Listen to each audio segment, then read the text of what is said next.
भायैः अगस्त्य गुरुकुलस्य चाय पे चर्चा इत्यस्यां मालिकायां भवतां समेषां हार्दं स्वागतम्। अहं तुलसी सिंह अगस्त्य गुरुकुले वाक्यवर्गस्य छात्रा अस्मि। मोमुद्यते मन्मनः अभ्यागतरूपेण समागताम् आदरणीयां श्रीमती सहाना सिंह महाभगिनीं परिचाययितुम्। असौ लेखिका, सम्पादिका, अङ्गणकर्त्री च अस्ति।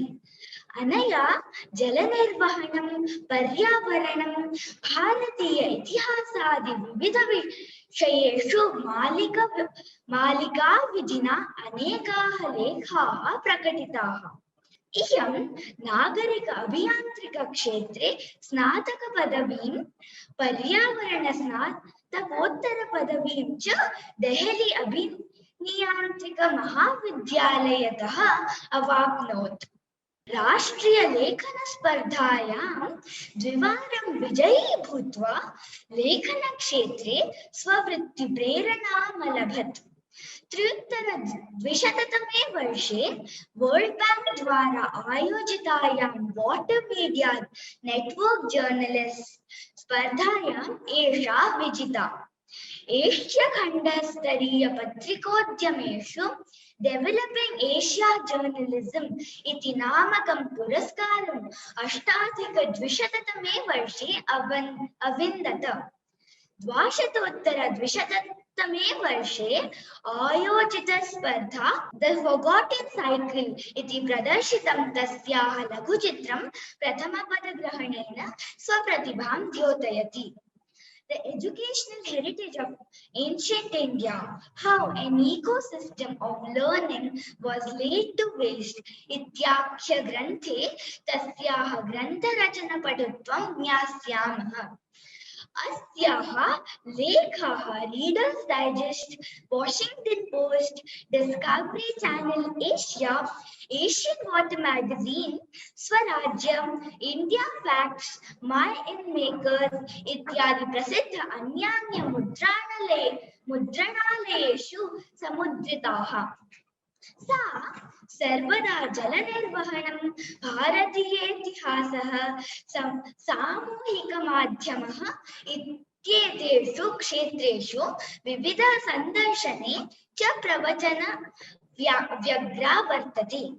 एतादृश विशिष्टायाः एतस्याः महाभगिन्याः संदर्शनं चालयत्यः सन्ति। अस्माकं गुरुकुलस्य आधारस्तम्भेषु अन्यतमा डॉक्टर अर्चना पुरुषोत्तम सीमन्तीयः बेल वैद्यकीय महाविद्यालयस्य नाडितज्ञाः, नाडिविज्ञान संशोधिकाः च एताः वर्तन्ते। Namaste and welcome to this edition of Agastya Gurukulam's Chai Pe Charcha series. I am Tulsi Singh, a student of Agastya Gurukulam in the Vakyam standard.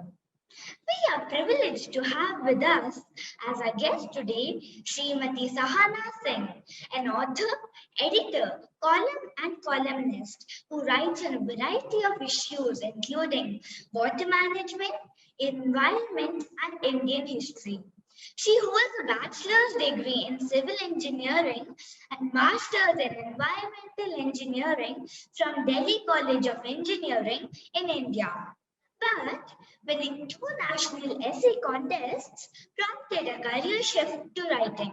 She won the Water Media Network Journalists competition conducted by the World Bank in 2003 and the Developing Asia Journalism Award in 2008 among journalists across Asia. Her short film, The Forgotten Cycle, won the first prize at Delft University of Technology's Urban Water Movie Contest in 2012. She is well known for authoring the book, The Educational Heritage of Ancient India, how an ecosystem of learning was laid to waste. Her articles have been published in Reader's Digest, Washington Post, Discovery Channel, Asian Water Magazine, Swarajya, India Facts, Mind Makers, and other publications. She is also a busy speaker at various conferences on water management and aspects of Bharatiya history and on social media. She will be interviewed today by one of our board members, Dr. Archana Purushotham, neurologist and neuroscience researcher at the Baylor College of Medicine, Texas. Namasarvebhyah. Dhanyavada Tulsi for that lovely introduction. Welcome to Sahana ji to our Chai Pe Charcha. It's a great privilege to have you here with us. You are, as we already heard, an engineer by training. So tell us how you got into journalism and that too into Bharatiya culture, education and history. Namaste to everyone. Thank you very much for inviting me.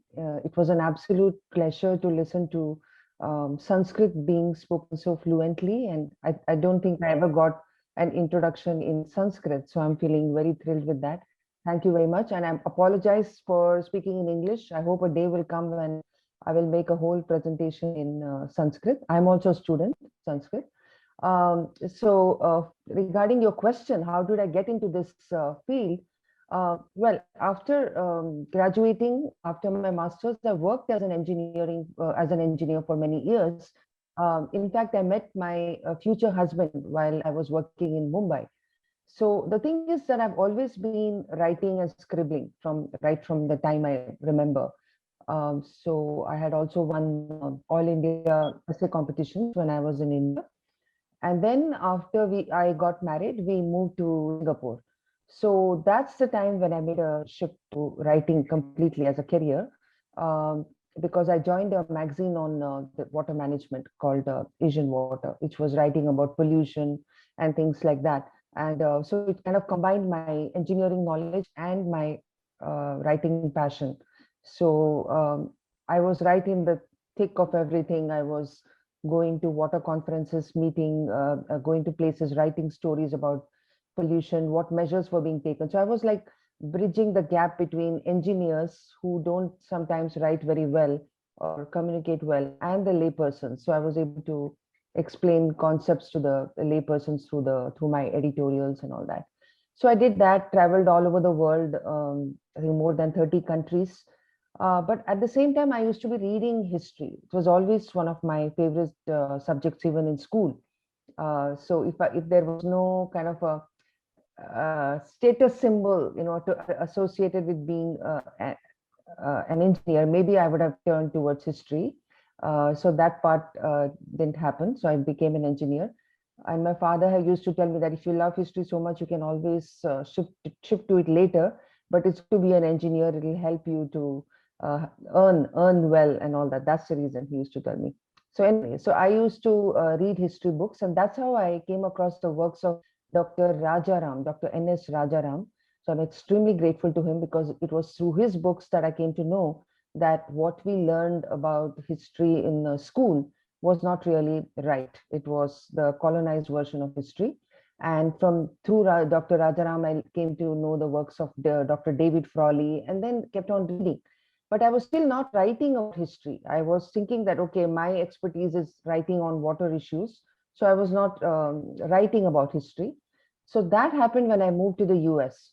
So when I moved to the US and I saw my daughter's textbooks, world history textbooks, and there I saw that Hinduism has been so badly represented and the history itself has not been described properly.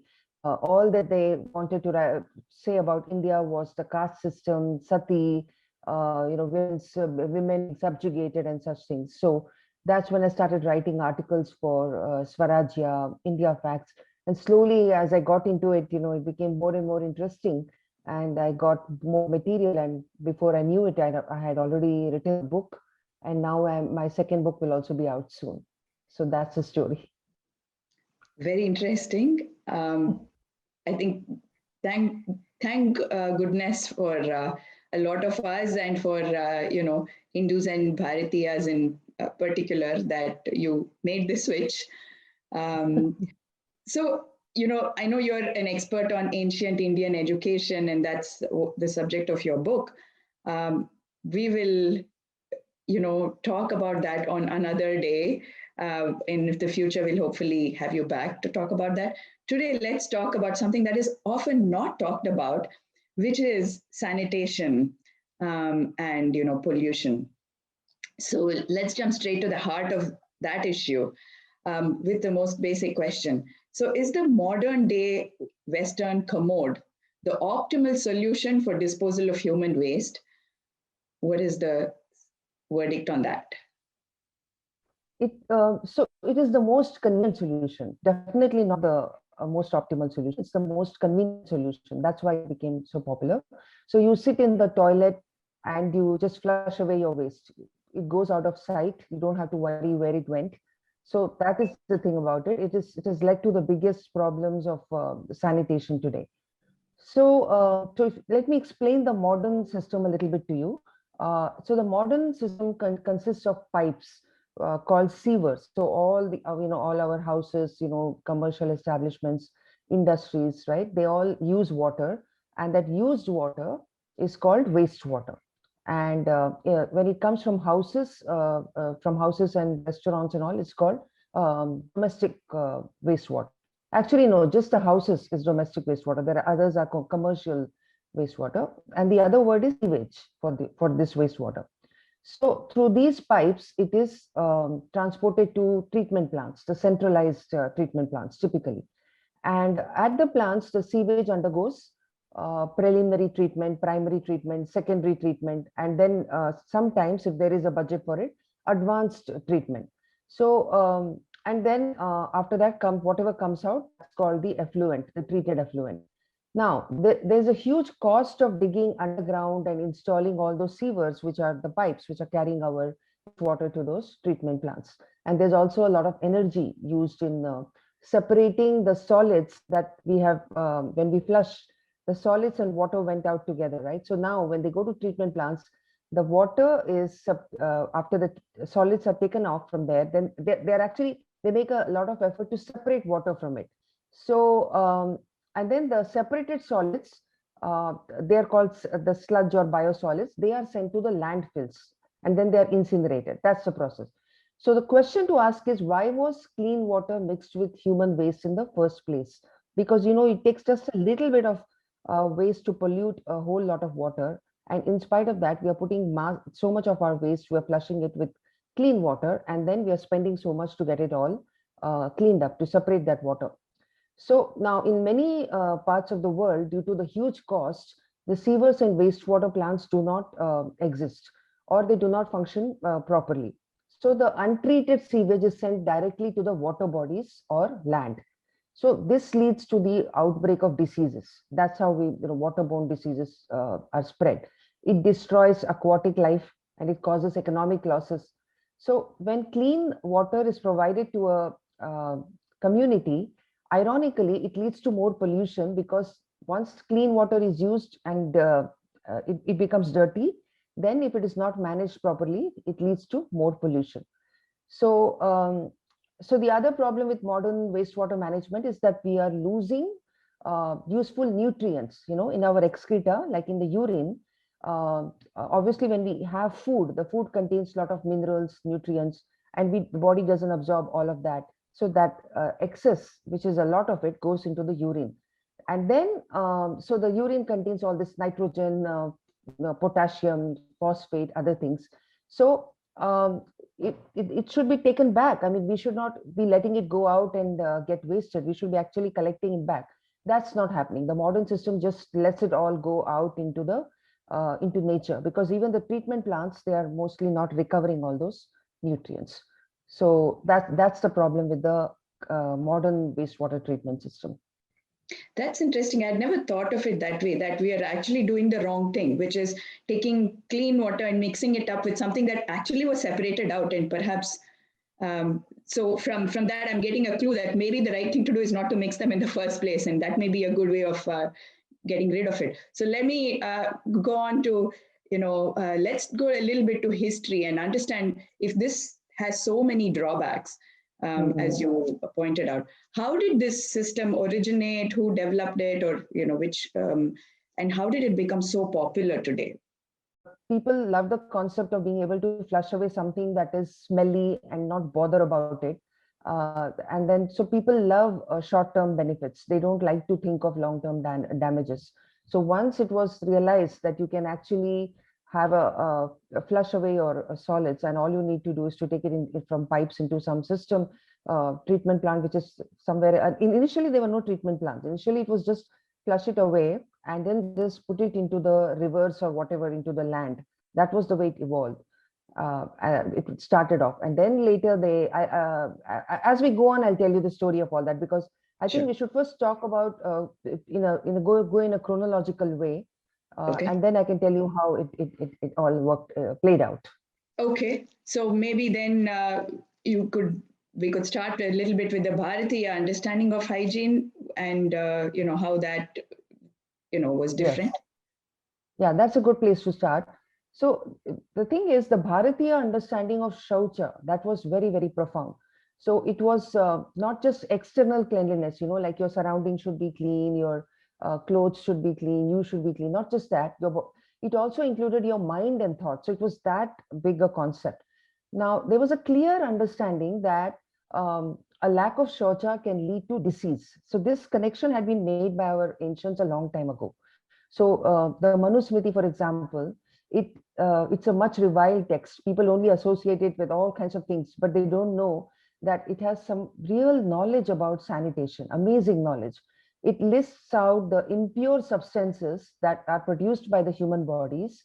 And among the impurities are oily exudations, okay, semen, blood, urine, feces, nasal mucus, earwax, phlegm, tears, and sweat. So you just imagine that somebody has so nicely listed out all these things which are unclean. And so if you touch any of these things like blood or urine or phlegm or anything, you need to wash yourself thoroughly.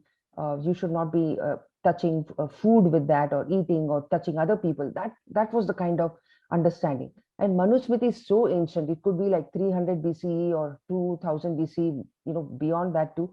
But at whatever time it was a very ancient time, and they knew the importance of hygiene. Then you have the Charcha Samhita, which speaks about water pollution, which is caused by different kind of contaminants and how it can lead to disease. So what I will do is I'll just share my screen, because I have those shlokas from Manusmriti written down. So then I can show you what it was. So first I'll start with Charcha Samhita. See, it says, the river having water polluted with soil and feces, insects, snakes and rats, and carrying rainwater will aggravate all the doshas. Slimy, having insects, impure, full of leaves, moss and mud, having abnormal color and taste, viscous and foul-smelling water is not wholesome. So this is actually like a very modern definition, because today, even when we study environmental engineering, all these things are mentioned, that water should not have all these things, it should not have abnormal color, taste, and all those things, so it's just amazing, the different properties of water. It's so scientific. Then actually, Sahana ji, if I may say, I actually have a version of this with the Charcha Samhita shlokas as well. Shall I just so our students, because some of them are on here, a lot of them are here. So maybe shall I just share that one, and should I stop sharing my screen? Yeah, if that is fine. And did you want that to be recited at all, or no? I would love that. So I mean, I thought I thought if this is on the screen and somebody recites it, would that be good? Like yeah. So that's why I'll share, because it actually has the Sanskrit verses too, and we can have someone recite it. So should I stop sharing? Yeah, okay. Please. I'll stop my sharing. All right, let me see if I can. All right, I hope you're all seeing my screen. And we have here Neelambika. Neelambika, are you on here? Yes, ma'am. Okay. All right, Neelambika, go ahead. Vasudha Kita Sarpaku Malam Sandhushitodakaha Varsha Jalavaha Nadyaha Sarvadosha Samiranaha. Amazing.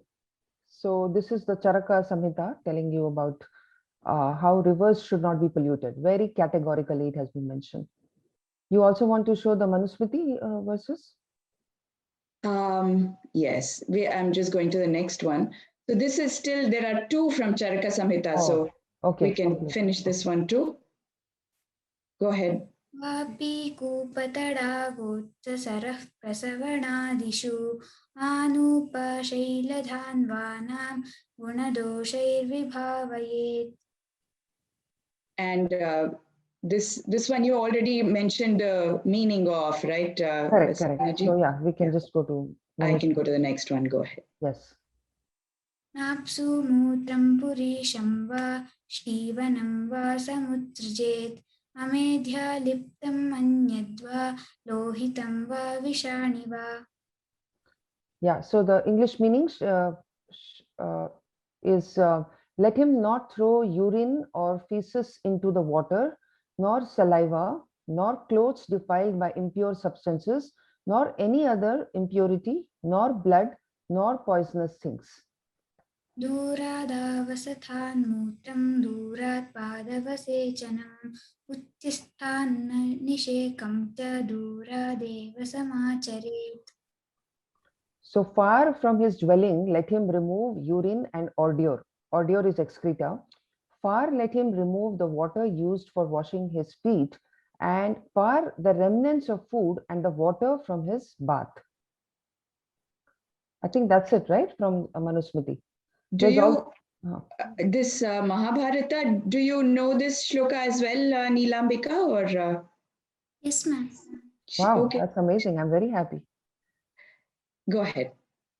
Sprishatam Rahmanam Gamcha Padenagnim Chayam Labhet Yapsush Shlema Shamba Mutram Va Munchitam Gatihi Tam Gacheyam Gatim Ghoram Nache Danyam Jayadratam.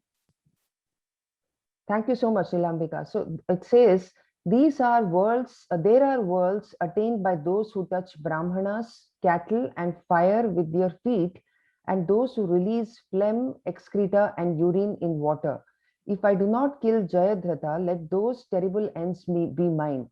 So here, of course, brahmanas would mean people of learning, scholars. So they are saying that polluting water, right?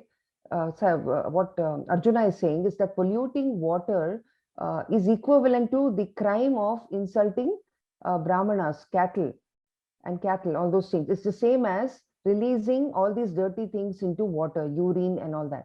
So this is very profound. It shows that at that ancient time, Mahabharata is so long back, they were so well aware that you should not be sending pollutants to rivers and water bodies. So that's the point.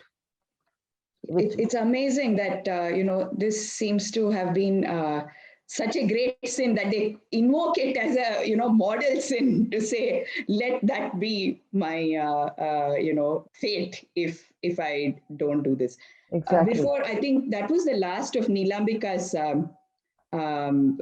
recitation. So, Neelambika, do you want to just introduce yourself, tell us which Gurukulam you belong to and what Varga and all that? नमस्सर्वेभ्यो मम नाम नीलाम्बिका अहम् अगस्त्य गुरुकुले वाक्यवर्गे पठामि अहं बेंगलुरु नगरे वसामि. So Neelambika is a part of our India Gurukulam. Thank you, Neelambika. Thank you, Neelambika. That was very nice. Yeah, so that's it. I wanted to, so you asked me about ancient India. So this is the kind of understanding that they had about hygiene and pollution. So these were the shlokas that I wanted to show you, that we appreciated the cleanliness to this extent. Great. So then how, if that was, they had this very nice understanding, how did they handle human waste then? So in the villages, they actually didn't have to handle it. What they did was that in ancient India, the villagers would never defecate somewhere inside the house or close to the house. They used to walk a long distance as far as they could away from habitation and relieve themselves. And they actually took a lot of care. They did not defecate in an ignorant manner, like just do it anywhere. So they would choose a place which is okay, where you're not growing crops that are eaten directly. Some of the plants which are just plucked out and eaten, they would not do it there. So they would go to some other place where there was nothing growing, or if it's something's growing, it's not eaten directly, maybe grasses and such things. And so the reason they went so far away, they didn't want their food or water to be contaminated, because they totally knew that if they defecate close to where they are living, then insects and all these things would settle, fly over it and bring those particles into the food and indoors. So that's the reason they used to go far away. And then after defecation, they used to cover up the feces with soil, so that it would naturally be absorbed by the soil, and the insects would not be able to spread the infection. They also took care not to go near any water body, so they would not just go and do into the water or something. They would be away from water bodies, rivers, and also away from habitations. And then the left hand, they would carry a little bit of water with them, and they would use the left hand for anal washing. That hand would be washed with some natural soap, and the left hand would not be used for eating. So they just wanted to be very, very sure that you're not, infecting yourself by using that hand. So imagine, so today we have that practice. We don't use the left hand to eat and all that. It comes from those times. Okay. And in ancient India, it was possible to find those kind of places which are far away, isolated places away from water bodies. So it was easier to do that. But in the cities, they didn't go in the open. They used latrines. Okay, like for example, we have the in Harappan civilization, it's famous for that. There are toilets found there in those houses, because that was an urban civilization. It was not just Harappa, by the way. There were many other cities like that all over India, which had those kind of toilets. But what we find is the people of the Saraswati Sindhu civilization were the earliest to use latrines, soak pits, cesspools, pipes, and channels. They used all these things for wastewater disposal. They had both a centralized system as well as they had decentralized system. In many places, you will find that there's one centralized system, and in others, you find there are decentralized systems of treatment. Okay, and so we are talking about something like 8,000 years ago. They knew all these things. And some toilets, they just had holes in the ground, while others had actually seats. There were toilet seats as well.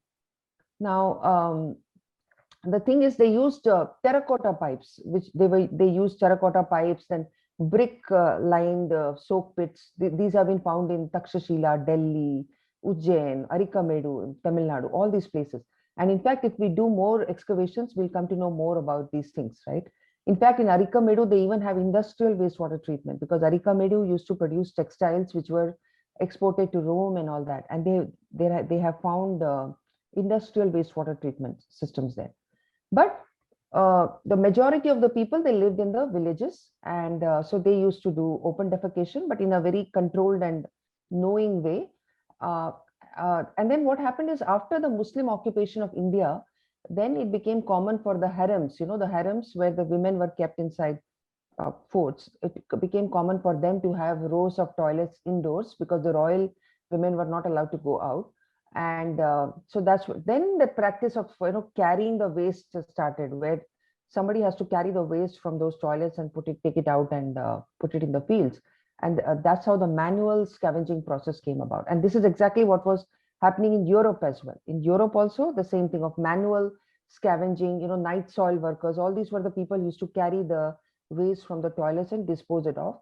During the Muslim rule, they were using slaves, the captured slaves during wars. They were being used to do this job, and that's how so many. They even used sometimes people from the royal family to do this kind of job, dirty job, so that ultimately they would get demoted and humiliated. All these things happen. So, is there no record of this kind of manual scavenging from prior to the Mughal period? Or is that? Yeah, I mean, in Indus Valley and all, we know that they had pipes and all which were going into the soak pits and those places. There would have probably been people carrying the waste from there, putting it, but not in the manner that, like the way it was you see it in during the Muslim period. So there must have been in the urban systems there would have been people taking out that waste, putting it in the fields. We don't have too much of record of that. But we know that most people in the villages, they were just doing open defecation. Yeah. So it was natural waste management. Nobody had to carry it or anything like that in the villages.